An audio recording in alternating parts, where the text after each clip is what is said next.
So even after the Falcons failed to land Deshaun Watson, they still trade Matt Ryan, and it's a major win for the quarterback. Today, the Atlanta Falcons traded Matty Ice to the Indianapolis Colts for a third-round pick, and it had to happen. Once the Watson heavy interest was public, once the Falcons and Ryan agreed to push back the deadline for Matt Ryan's 2022 roster bonus from Friday to today, Matt Ryan needed to go. Looks eerie seeing him there with the Colts logo, doesn't it?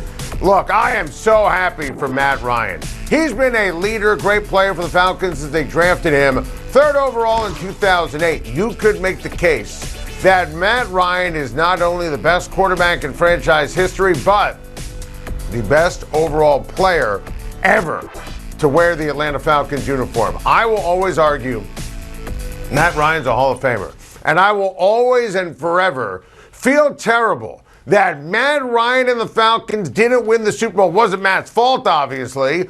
Up 28-3. Matt Ryan would have been the Super Bowl MVP on top of the league MVP. But Falcons fans know the truth on his legacy and his domination. The cap number, unbearable. Calvin Ridley suspended for this year. Tom Brady's back. Trying to win last year was the right move last year. Looking ahead to 2023, that's the right move right now. The Atlanta Falcons smartly signed Marcus Mariota today, who is with Arthur Smith in Tennessee. Plus, I expect the Falcons to consider either Malik Willis or Kenny Pickett in the NFL draft. For the Colts, it's gigantic. It's only everything. Matt Ryan is a true leader. Unlike Carson Wentz, who never embraced his role as a leader, Matt Ryan still has a ton of gas left in the tank. I love this for the Colts. Now he could play behind an elite offensive line, play with a phenomenal running back, play with a fantastic defense. Now, I wouldn't put Indy in the conversation with Buffalo or Cincinnati or even all the teams in the AFC West or even Cleveland when you look at the conference, but this gives them a great opportunity to take the division from the Tennessee Titans, host a playoff game, and make some noise. Jimmy G's shoulder surgery was dicey for a win-now team, and Jimmy G's not that good. Baker Mayfield is not that good. Matt Ryan is the answer. He's a major upgrade, and I'm excited to see what my guy Matt Ryan can do in Indianapolis. Deshaun Watson is a Cleveland Brown, and it most certainly counts as a huge shocker. All signs late last week, as we discussed, pointed to Deshaun Watson going home to the Atlanta Falcons. The Browns were told they were out. And then, late Friday, the NFL world stood still as the Browns made the trade, shipping 3 firsts, a third, and a fourth-round pick to Houston for the superstar quarterback. So how did Cleveland become the team? Well, money. Solely about money. Guaranteed money. And it's all kind of gross. The Watson trade and everything all-encompassing. When it comes to Deshaun Watson, it's complex on many, many levels. He is unequivocally a top 5 quarterback in the National Football League. There is no debate about that. He changes everything for the Cleveland Browns on the field. We told you last week on Time to Shine that Baker Mayfield would never play another down for them. Heck, we told you that about Baker Mayfield during the season because Baker Mayfield just is not that good, and there's always drama with Baker Mayfield. And if you want to compete in the same division as Joe Burrow and Lamar Jackson, if you want to compete in the AFC with Josh Allen and the entire AFC West, you need a superstar quarterback.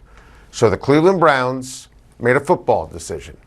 They guaranteed Watson $230 million over 5 years to make Watson pick them. They guaranteed Deshaun Watson $230 million when there are 22 pending civil cases accusing Watson of sexual assault and misconduct. The Browns made Watson's salary just $1 million this year to minimize the financial hit when he is suspended and or fined. It's ooey. It's It's gross. The statement from the Haslam family is cringe-inducing. There's no need for a written statement. Here's the statement. The statement is football. And look, that's under the umbrella of what Jerry Seinfeld said a long time ago. You root for the laundry. You root for the uniform. It's a kind of deal you make with the devil as a sports fan. The Yankees winning baseball games, it makes me happy. I know all about Aroldis Chapman and domestic violence. That makes me queasy.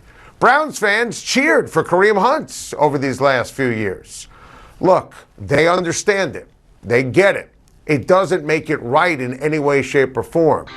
I think this got taken to a different level of disdain because of the money. Watson got rewarded here. I don't think the pitch would have been as fevered in terms of the negativity if he went to Atlanta and the contract was very different. But Cleveland made a football decision. Now they're in the Super Bowl mix. Without Watson, they weren't. To the Browns, the only thing worse than paying Deshaun Watson was not having Deshaun Watson for football. I get it. For football, it had to happen, but it just feels gross. I'm so happy for Coach K and Duke. I love Duke this year. I quickly hopped off the bandwagon when the team lost at home to Carolina, of all teams, in Coach K's final game at Cameron Indoor. And, I thought I'd be back in when they won the ACC tournament. Then they lost to Virginia Tech, and then it was out again. Now, I picked Duke to make the Sweet 16, but I wondered aloud how they would handle the pressure, the finality of it all for Coach K based on those two aforementioned results. The background of that made Sunday that much sweeter. Down 5 minutes to go, and wow, did they turn it on. Jeremy Roach was brilliant. Williams, Banchero, Moore. These cats were terrific and tough and clutch. And that's why Coach K was so emotional postgame, talking to Tracy Wolfson on CBS. Every Duke game is going to be more meaningful than ever, which speaks volumes because Coach K is the best coach ever and has turned Duke into a historic juggernaut of a show. I am rooting for Coach K to win it all in his final tournament. I've been skeptical over the last few weeks. I don't expect at the end of the day for them to win a championship. I don't. But Sunday, over a Tom Izzo coach team, was inspiring and vintage Coach K. What an epic first weekend from the NCAA tournament as we shine on March Madness. And how about that thriller last night? The old survive and advance. Arizona, one of the best teams in the country, a 1 seed, able to escape and hold on against TCU. Look, the end of that regulation was wild. The three-pointer, then obviously the turnover, should have been a foul called, the dunk that didn't count, and then how about Mathurin just absolutely stepping up, and he did the whole game. He was great in overtime. Koloko was outstanding, 30 and 28 points, respectively. Ben hit the big shot, the big three at the end of regulation. That is the ultimate survive and advance game if you're Tommy Lloyd and Arizona. How about the Miami Hurricanes? Cruising past Auburn to reach the Sweet 16. Thrilled for our guy, Jim Larinaga and company. But boy, what a pathetic performance from Auburn in the SEC overall. I mean, Bruce Pearl, Weekend and Bernie's kind of coaching. That was atrocious. I mean, you want to wake up and call a timeout as your Auburn squad has all these haphazard threes? Just chuck it up. Auburn goes 19% from three. Auburn was once the number one team in the country. They're a 2 seed. They're out. You obviously know about Kentucky. That was crazy. Tennessee, 3 guarantees in life. Death taxes, and Rick Barnes fails in the NCAA tournament. Brutal look for the SEC. Villanova, classic, right? Took care of business yesterday against Ohio State, and my goodness, this team is a rock-solid force. I mean, they are so fundamentally sound, so well coached. Ohio State made a run, made it sticky. They don't even flinch. Colin Gillespie, This guy's money, his play, his leadership, you can color me absolutely obsessed. How about the Cinderella of all Cinderellas? 15 seed St. Peter's moving on to the Sweet 16. It's all sorts of awesome. St. Peter's had to Google their location on Thursday night, playing in their first ever Sweet 16. Just the third 15 seed to ever make the Sweet 16. And listen, I'll make this case. It's the most improbable run to the Sweet 16 in the history of the NCAA tournament. Considering the conference, considering where they were expected to finish, considering the budget. And by the way, I'd make the case, going back to the first round against Kentucky, that was the biggest first round upset that we've seen by a 15 seed ever. Biggest upset in the history of the NCAA tournament was UMBC, obviously, over UVA. But if you want to look at point spread, the discrepancy in terms of the budget for Kentucky and St. Peter's, I'm thrilled for a guy, Schein Holloway. I remember him starring for Seton Hall, playing in the Big East, the buzzer beater against Oregon. So happy for him, but that is a run for the ages. That is why you love March Madness. I was really impressed with Juwan Howard's Michigan Wolverines on Saturday as they were able to advance to the Sweet 16. This was absolutely incredible. Love Michigan's toughness. Love the way Brooks shot the ball late.